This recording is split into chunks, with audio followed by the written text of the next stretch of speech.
It's the After the Show podcast, precious.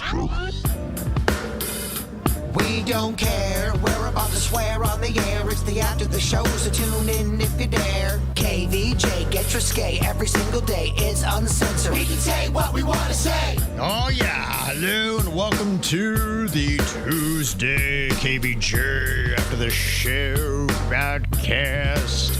Welcome to it. It's a beautiful sunny day today. And Jaybird is taking a little vacay. I like your scenario of him in the thong bottoms. Yeah. By the pool. Yeah. Glistening. Yeah. Got to make that happen. Get a little sun on that bod. Get it looking good. I mean, pics or it didn't happen. Yeah. Well, let's hope. Maybe tomorrow we'll get a chance to check all that out. So we'll see. Bird will be back with us mañana. We will see him then. In the meantime, the only flesh that we're getting is Denny's ankle, and it's covered in hives, so it's not as sexy as you'd hope. We are getting some expert opinions, though, rolling in. I took a picture of it and sent it to some KVJ Nationers that actually work in dermatology. Mm-hmm. And they had this to say.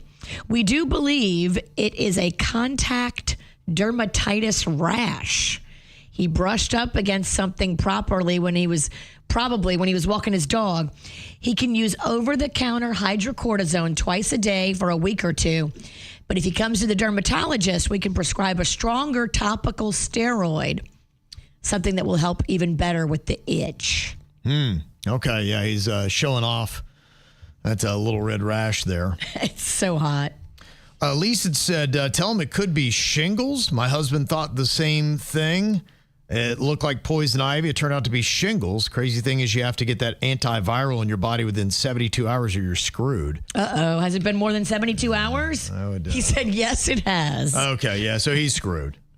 Oh, no. Yeah, just gotta take it, I guess, at that point. Shingles, though. My girlfriend had shingles, and so I was really grilling her to ask her all about that.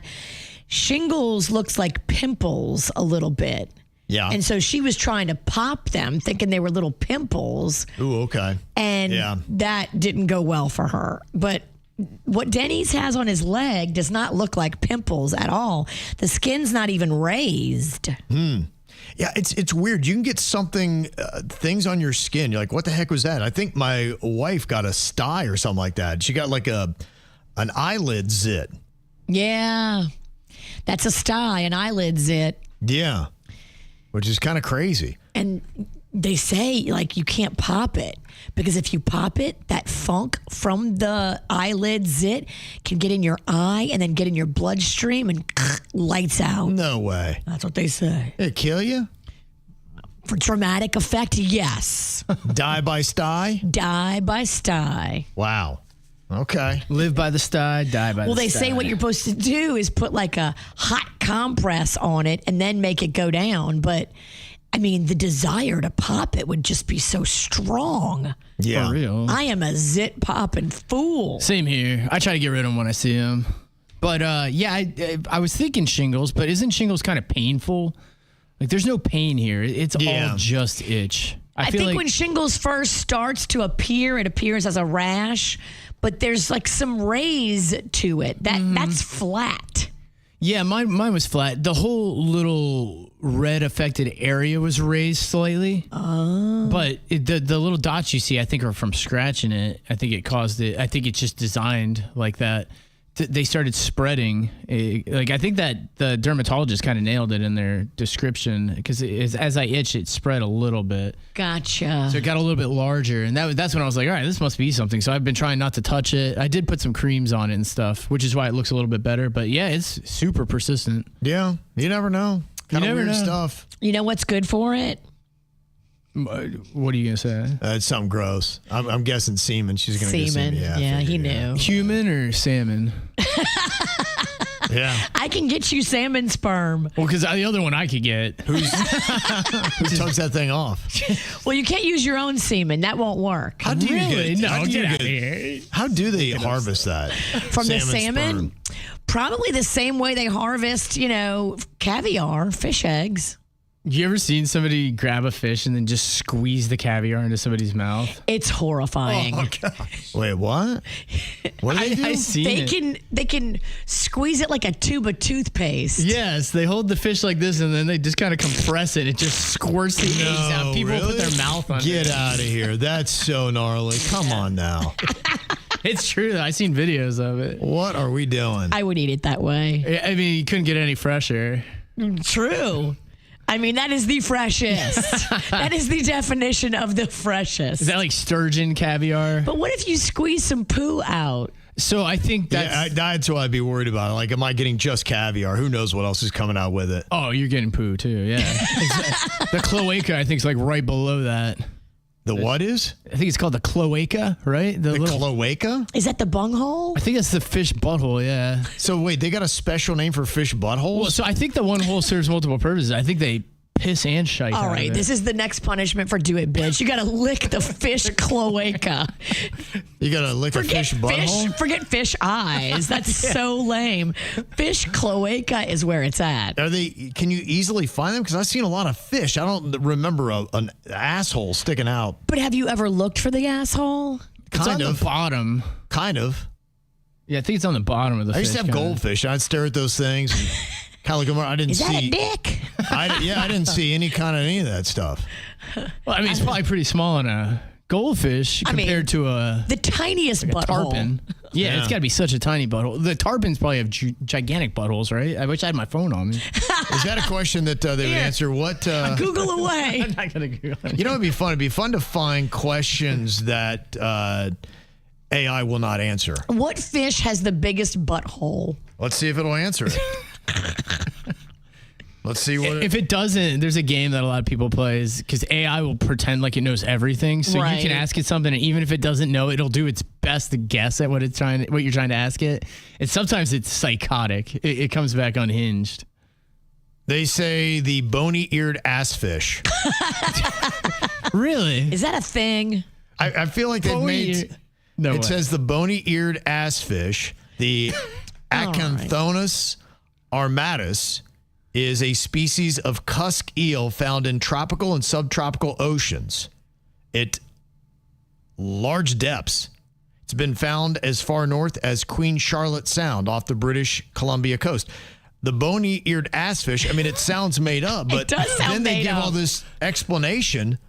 They say how big the species grows to, and it talks about the larva, and I see a couple to meet the bony-eared assfish. I think it actually might be, I mean, there's a lot of places that name it. Huh. How about that? So you couldn't stump search with that. So why did they name it the assfish? Does it have a Because it bodacious ass? has a huge butthole. I mean, it is. Really, the butthole's so big they named the fish after it. Pumpkin booty. That was its most determining feature. It's technically a cusk eel or an eel-like fish that resembles a glorified tadpole with a bulbous head and a tapering tail and a large asshole. Oh, wow. All right. The assfish. That's crazy. I'm an ass fish man. I still feel like it's making stuff up to mess with us. I do too. I don't, Honestly, I'm looking, and there's so many places. These are different websites that have write-ups on it, from the Toronto Sun to National Geographic to A to Z Animals to PacificLust.com. I mean, there's a lot. There's 7 sites just on the front page that all talk about the assfish, the bony-eared assfish. Hey, what a ridiculous name. How does it taste? Well, I tell you, what an educational show this is turning out to be. I'm spun around. I really am too. I really did not think that was going to come up with anything, but somebody's done the work on I hope that. it tastes great. Sometimes you get answers that I don't know if you needed. Well, I guess you just got to watch the questions you ask. Dang, how about that? Got a little kidney stone information from Milica. She said, Kev, iced tea does not cause kidney stones. You can continue to drink your spiked iced teas. Okay. Signed the people that make the kidney stone medication. Right. Signed Lipton's. Yeah, I think Lipton. Like, nah, tea's Milica great. Lipton, yeah. Tea's awesome. Go for it. Don't stop. Get it. Get it. My name's Earl Grey.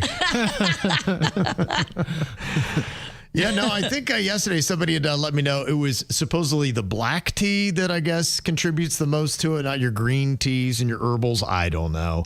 What about the brown tea? That's the most famous tea. Everybody drinks that brown tea. Well, it was my cousin that had told me. He said he drank iced tea all the time, every day for lunch, and then he got a kidney stone, and I think his doctor had said, yeah, it's probably all your iced tea drinking, and then he just stopped. It was like his favorite beverage and never drank another one. I mean, why would you ever drink anything that would give you a kidney stone? I would not, no. Horrific. No, I just feel like I'm getting to the point where anything I do, I just can't avoid it. Any like you got old man organs. Whatever I consume. I mean, I even know probably the water I'm drinking in some way or another is contributing to something that's going to help take me out. As long as it's filtrated, you're good. Yeah. He said, if you have not heard of the medical medium, I suggest you guys check him out. Virginia may even find some info for Magnolia's sensitivities and cures. I've been reading his books, blogs, and watching his YouTube page for the past few years. So much great information. Medical medium. Medical medium. I guess you can do a quick search on that. I did tons of reading about kidney stones yesterday. I must have read about kidney stones for 35 minutes. Terrifying. My poor husband, he is in it. I mean, he's been reading nonstop, anything and everything. And then he found something yesterday that said that they could stay in you for 3 months. Oh, my gosh. And you could be dealing with it for 3 months. So I didn't come across that article. I'm really bummed out now. I mean, I'm just trying to think of all the things I daily am trying to avoid, and now kidney stones has been top of mind. But if it's not plastics or butthole cancers and all that kind of stuff, it's just every chemicals, day. microplastics. Microplastics are sad. I can't consume anything without going through a checklist in my head to be like, okay, what is this going to give me? Red dye. It's terrible.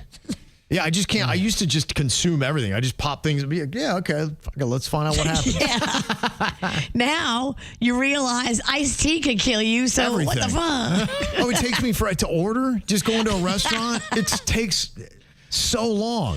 And people are like, can you order already? Like, I don't know. I got to think about all these different variables in my head. I think about my ass and my bladder and what? My intestines. God, it's just not even fun. Don't even go to lunch with me anymore. It's just not even fun. just don't. Just don't even put yourself through it. So my wife made cupcakes, and you know how they come in that little cupcake. I don't know what that is. That paper? Paper, yeah. Mm-hmm. Well, she bought ones that are, I mean, this is a while back, and we've been using them, just didn't know, but they're rubber.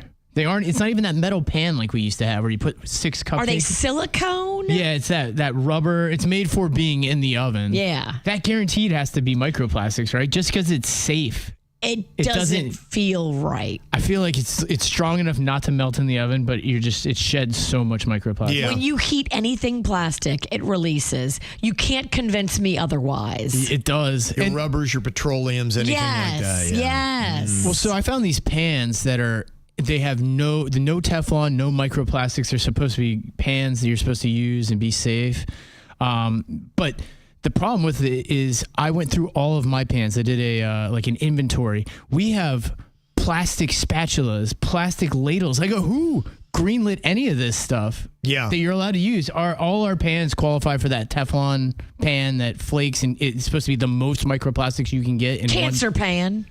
One cooking is enough microplastics, they say, to contaminate you for over a year. That's crazy. And we cook, hundreds of meals on these things. I cooked gallons and gallons of gumbo in my life. And I remember, like, early on in my gumbo cooking days, all my pots had Teflon because nobody fucking told us that Teflon causes cancer. I was just like, oh, this is great. My gumbo won't stick to the bottom of this pot. Give me 5 of them. Mm-hmm. And then, like, as you, over the years, they get scratches in them. And all of the scratches in the Teflon means that you are ingesting the Teflon. That's what I just read. And feeding it not only to yourself, but to your family, to your husband, to your children. Done that. Check. And now Teflon is like the worst thing you can put on a pan. They say for every one of those little slices, it releases 10,000 particles per inch or something. Do you know how many slices I had in my Teflon? Yeah. Same here. Because I keep a pot. I keep a pot for 10 years, 12 years. I don't throw a pot away. I had the biggest meltdown when I threw out all my Teflon because I was like, what have I been doing to myself, my family, my friends? I've been poisoning everybody with Teflon for years. And then my wife said you can't wash those things. You can't wash the Teflon pans or anything that has the nonstick on it. What do you do? You're not supposed to use. You wipe them down, I guess. All right. Just So wipe them. that's what you're supposed to do with cast iron. You're not That supposed I to know. wash those. You wipe them down and then you Rub clean oil, them right? with oil. Yeah. You clean them with oil. Same which, with cutting boards, right? Yep, cutting Another one boards you too. I think that maybe that's the way we should have been cleaning Teflon, but nobody freaking told us. Yeah. So I was using a Brillo pad, Same. Right. which is the worst thing you can do to Teflon. There you go, kids. Hey, enjoy this cancer gumbo, Magnolia. Yeah, What the fuck? it's crazy. Then do you get a nonstick butthole later as it comes out? It should have worked that way, but it I didn't. mean, I probably have so much Teflon in me. Oh, yeah, guaranteed. Plastics, all kinds Well, of even the stuff. plastics, think about how many pens you used to chew on when you were in school. I used to just be bored chewing on the end of a pen. It hurts my brain. Oh, my gosh. I had a kid. There was a kid in our class who used to eat the rubber erasers. I mean, he's dead now. Oh, he's definitely got cancer. Yeah, there's no doubt. He's not doing well. Not doing well today.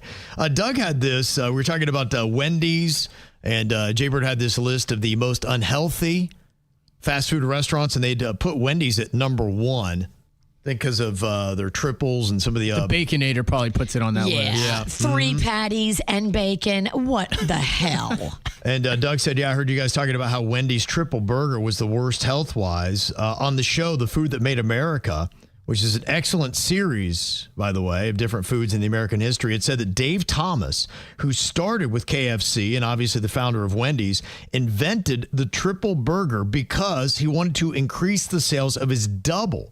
He felt people were not buying it because they wanted to eat healthy, and the double was just too big. So the triple gave him another choice. So he figured they would choose the double, and he was right. His sales of doubles increased soon after the triples introduced. I mean, that is a diabolically genius man. Yeah. Because then they thought, okay, well, I'm not the ultimate fat ass. That's the person who gets the triple. I'm just getting the double. So I'm aggressively good. eating, but I'm not, yeah. I'm good. I'm not triple. How about that? Yeah, a little psychology in there. It is crazy, the psychology of these food manufacturers. They're twisted. Well, we talked about it just today with them giving you bread when you go and finding out the meal sequencing that they talk about when you sit down to eat a meal. Start with your veggies and that kind of stuff and end with the carbohydrates, which is the reverse. If you go to a Carrabba's or Olive Garden where they hit you with the bread first, you have the carbs and it does a blood sugar spike. And it actually is, all that your hormones are basically then telling you that you're hungrier than you really are. And then Eat you order more. a big ass meal and you pig out and you eat more calories and you turn into a fat ass. It's all because of the meal sequencing. Yeah, it's so crazy. tired. The world we live in. And It's exhausting. talking about more marketing, found out that Starbucks has already announced that the little pumpkin spice lattes that they do is going to come out. I think it's August 26th is the date on that. Which it feels like the first day of fall is actually what? September 21st, right? It feels like they're that's the way going it should be. early. They're going early, but they're doing what everybody else does. They know that if you put out Christmas early, if you put out Halloween early, You get bigger if you sales. put out fall early, you get bigger sales. It's selling a double. It's selling spiced lattes. Manipulation, Kevin. And Jan said, yeah, I work at Starbucks. And yes, people do get the iced pumpkin spice lattes here in South Florida, but people will also order the hot ones. And they'll say that by getting a hot one, it somehow cools them down. I don't get it. That don't make a bit of sense to me. I don't know that either. I'm over here having hot flashes. I'm not drinking a hot coffee Right. outside. Oh, I was outside yesterday walking the dog. I can't believe how hot it is. It felt like the surface of the sun in Tequesta. It was something else yesterday. Yeah, I think they're talking about the actual field temperatures are going to be like 105, 110, something like that. Oh, What it feels like. Yeah, I go home. I stay inside all day. It's crazy. I had cooling advisors out to my house this weekend because Saturday night the AC wasn't blowing cold and that's rough. everybody in my house had a meltdown. We're like, what are we going to do? Like panic, big time panic. I mean, you got to have an AC company on speed dial because you cannot go a single day. They've saved me on 2 different occasions. Because they come out pretty quick. They have to. Otherwise, you'll die in your house. In Florida, they have to come out quick. They have to. Gotta tell you, being an AC repair guy is one of the worst jobs that you can have, though, because when we've had it broken down, they're usually getting into crawl spaces that are in attics. They're hot as hell, and they got to work in that kind of stuff. It's a young man's field. It is. It's definitely not for a overweight older guy. When you see them come out, they're drenched. Yeah. I was like, gosh, that's got to be rough. That's got to be real rough. And you probably do 3 or 4 houses a day, right? Yeah, the guy that was at my house was there at like 10 a.m. He was weaseling into my attic by 10:30, but he was up there for a while, just repairing, flushing it out. But it's not AC up there; it's the attic. Yeah. I'm wondering if it's annoying to have the kind of job where you have to shower after you work, or is it kind of relaxing and awesome to be like, yeah, I love when I go home, first thing I got to do is I got to take a shower. Because you think anybody's doing roofing, road work, AC tech. You work some places where you just get food, juice all over you, and you smell like hell. Working in restaurants, when you got home, you reeked of that restaurant. You had to shower. You have to shower. It's in your hair. It is. Right. I wouldn't even be able to go to bed without showering. Yeah, I think so. I got an email here from Angela. It's a question for Virginia. She said, I'm looking to do a big seafood boil for my upcoming birthday. What is a good seasoning to use that gives really good flavor with a slight kick? And any good recipes you recommend? Yeah, I mean, there are a bunch of different companies. I like, there's a company called Louisiana that does a dry seasoning. There's also Zatarain's does a dry I've seen seasoning. their stuff. Yeah, they're all over. You can get those at Publix, right? Zatarain's? You want crab boil seasoning, and it's like a powder. You don't want the liquid. I think the liquid tastes different. I don't love the way the liquid tastes. Some people love it. I just don't happen to be one of those people. Do a dry one. Make sure you add butter to your boil. I always add butter to my boil. It just slicks everything up real nice. Okay. I like the way that works. Crawfish are out of season right now, so you're not going to find crawfish.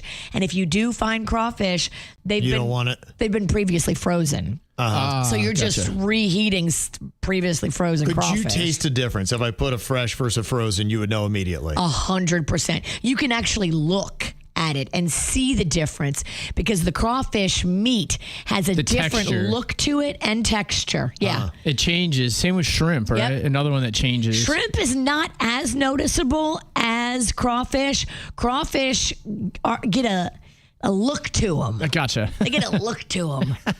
So we do a seafood boil frequently. And the stories on those are fascinating because he's a seaborn and they're still kind of around. But it was people from Vietnam during the war. They came to America. They dropped them in New Orleans.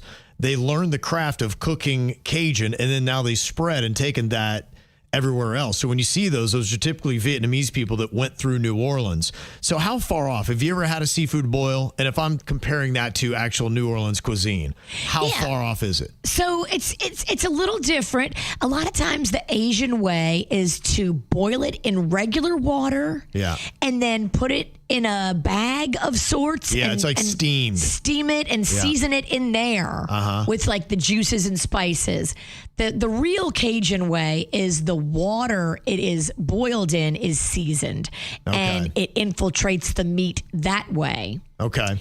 It's trickier. It's harder to do Cajun. It's easier to do Asian. When you dump a bunch of like garlic and butter and spices and sauce on the outside, it's still infiltrating with the steam. But for me, it's just not the same as when you boil it into the meat. So it's maybe not as spicy. Yeah, I just think it's just different. Okay. You can get it just as spicy. It's just a different preparation. Asian, not Cajun. How different is the flavor? The flavor profile is distinctively different. Your Asian is going to be a little bit more greasy. It's going to have a little bit more of like a garlicky, buttery sauce on everything. And that's nice. I like that, of course, on the outside. But I want my meat on the inside to be seasoned, salty, juicy.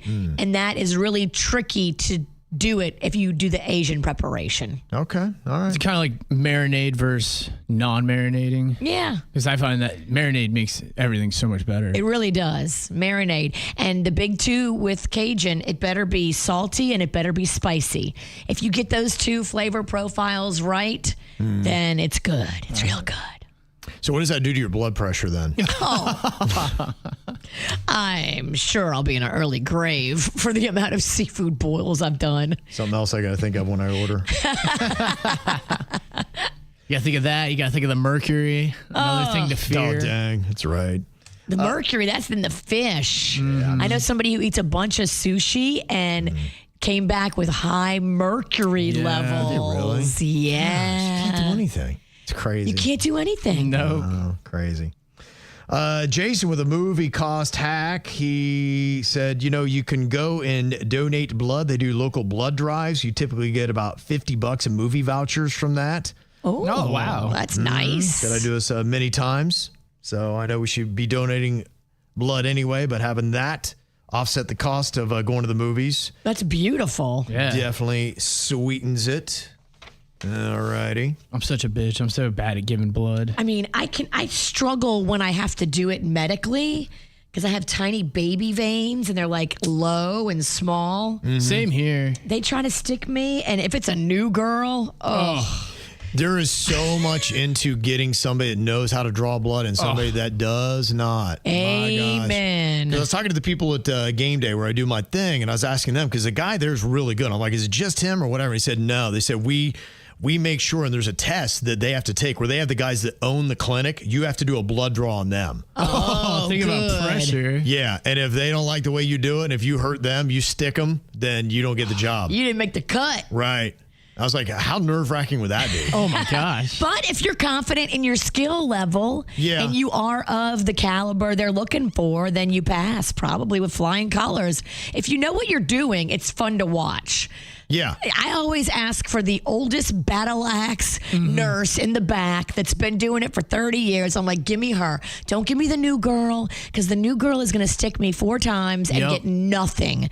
Give me the old biddy in the back who's been doing it for 20 years, 30 years. That's who I want. Yeah.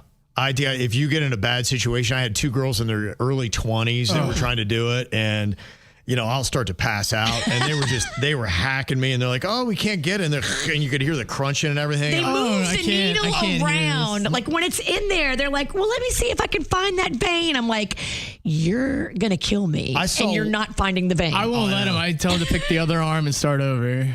I saw White went out, and they had to do the smelling salts to bring me back, and they didn't get a drop of blood out of me. I went and barfed in their bathroom and walked out, and then my arm was black and blue the next day. I'm like, never again. Oh, worst experience of my life. If you are a hard stick, it makes life tricky. Yeah, if you got a rookie, they were both like trying to figure it out. I'm like, I feel like that should be the first class you learn. I gotta get out of here. You know what? Now that you're a hard stick and you have a propensity to pass out like a bitch. Yeah. When you walk in, you need to be your own medical advocate and say, look, let me explain something to you guys.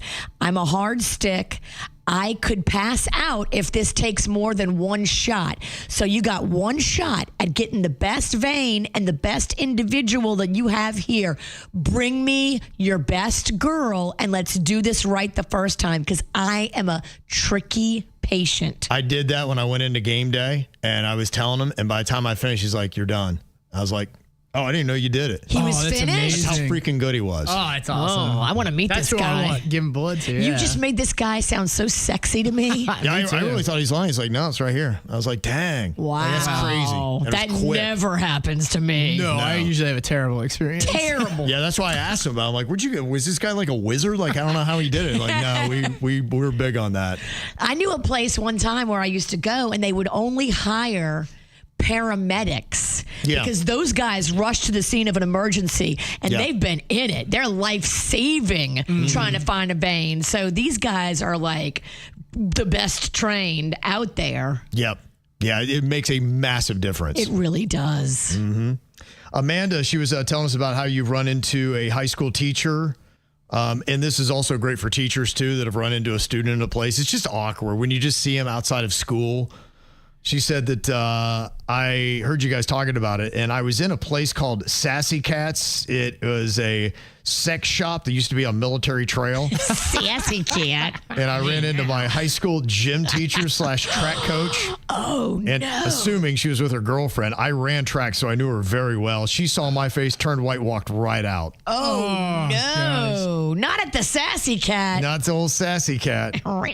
That's got to be rough, though, because I imagine if you're a teacher, there's got to be places like that. Look, I mean, there's nothing wrong with going into the old Sassy Cats, but you probably are thinking, if I run into an old student, I got to get out. I'd probably be like, you know what? You're going to have to go and do the shopping because I can't run into anybody that I know. It just would be too weird. And then what, are you going to have a conversation? You know what? This is why we are so advanced and we're so lucky to have online shopping. Get your Sassy Cat delivered to your front doorstep and you don't have to run into a former student. I think it was probably before you could get the naughties online. So, yeah, no need to. That's probably why Sassy Cat's not around anymore. Well, I'd say just Rest in peace, Sassy Cat. My wife's a teacher, so we'll be out. Anytime we're out, students always recognize her.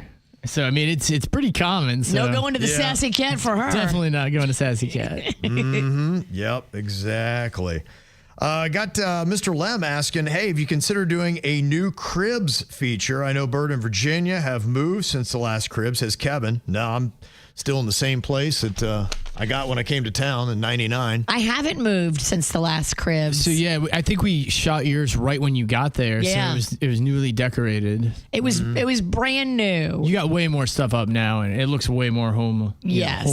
It looks like a hoarder lives there. No. I think your house looks cool. Thanks, Tim. Yeah, Bird's would be the place to get. His would be the one to watch because he's always working on it, doing new things. We should technically redo everyone because everyone's house is way more You're right. advanced than it was. But his is really the most interesting, and it's like a toy museum in there.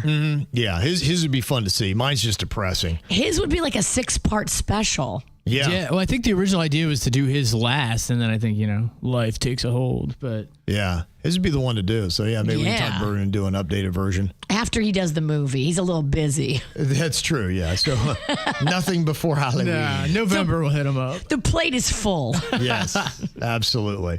All right, well, we will get the Bird back with us tomorrow here on the show. Looking forward to that as we roll into Wednesday. Thank you all for the emails. Keep them coming. Mail at KVJShow.com. Y'all have a good Tuesday. See you back here later. Goodbye.